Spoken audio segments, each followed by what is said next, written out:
This video contains news and analysis related to a recent terror attack in Kashmir. The content may include sensitive visuals and discussions that could be distressing to some viewers. Viewer discretion is advised. We strongly condemn all forms of violence and terrorism. The purpose of the content is solely to inform and create awareness based on verified reports.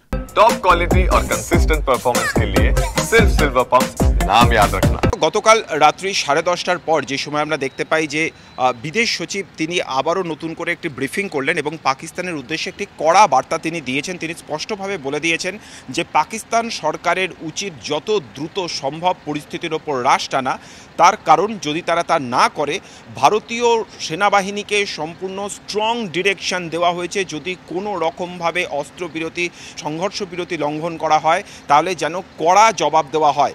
এবং তারপরেই কিন্তু আমরা দেখতে পাই যে ঘন্টার পর ঘন্টা ক্রমশ যত এগিয়েছে, অর্থাৎ রাত যত ঘন হয়েছে, তত দেখা গিয়েছে যে এই শেলিংয়ের যে সংখ্যা সেটা কিছুটা হলেও কমেছে। কিন্তু এর পাশাপাশি আমাদের কাছে কিছু তাৎপর্যপূর্ণ খবর আসছে।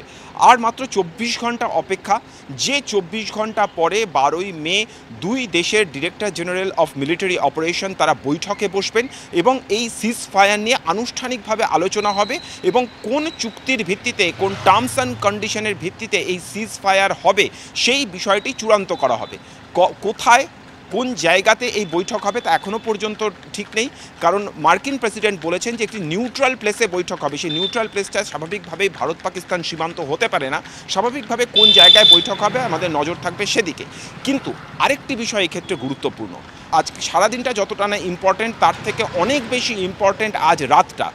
ভারত সরকারের একেবারে অভ্যন্তর থেকে সূত্র মারফত যে খবর আমাদের কাছে আসছে যে কোনো দেশের মধ্যে সংঘর্ষ বা যুদ্ধের ক্ষেত্রে যখন যুদ্ধবিরতি ঘোষণা করা হয় তখন সেই যুদ্ধবিরতির ইমপ্লিমেন্টেশনের ক্ষেত্রে প্রাথমিকভাবে কিছুটা সময় লাগে, কারণ যে কোনো গভর্নমেন্টের যে লেভেল থাকে, অফিসার্স লেভেল থাকে, তার একেবারে গ্রাউন্ড লেভেল পর্যন্ত এই ইনফরমেশন অফিসিয়ালি পৌঁছতে কিছুটা সময় লাগে।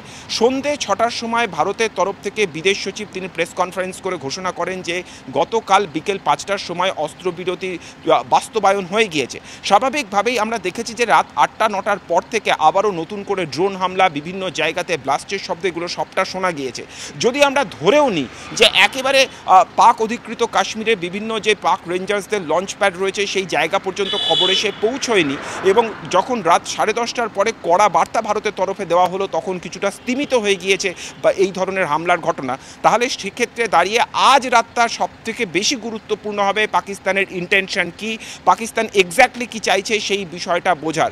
তার কারণ গতকাল কিন্তু প্রত্যেকটা জায়গা, জম্মু, শ্রীনগর, অপরদিকে পাঠানকোট, ফিরোজপুর, একেবারে গুজরাতের কচ্ছ, রাজস্থানের বাড়মের, এমনকি বাড়মেরে শুধুমাত্র ব্ল্যাকআউট হয়নি, সাইরেন বাজিয়ে ডিএম তিনি ঘোষণা করে দিয়েছিলেন যে এয়ার স্ট্রাইক হওয়ার সম্ভাবনা রয়েছে। অর্থাৎ পরিস্থিতির এসকালেশন কোন জায়গায় গতকাল রাতে হয়েছিল তা কিন্তু এই ঘটনার যে ডেভেলপমেন্টগুলো তা পর্যায়ক্রমে আমাদের বুঝিয়ে দিয়েছে।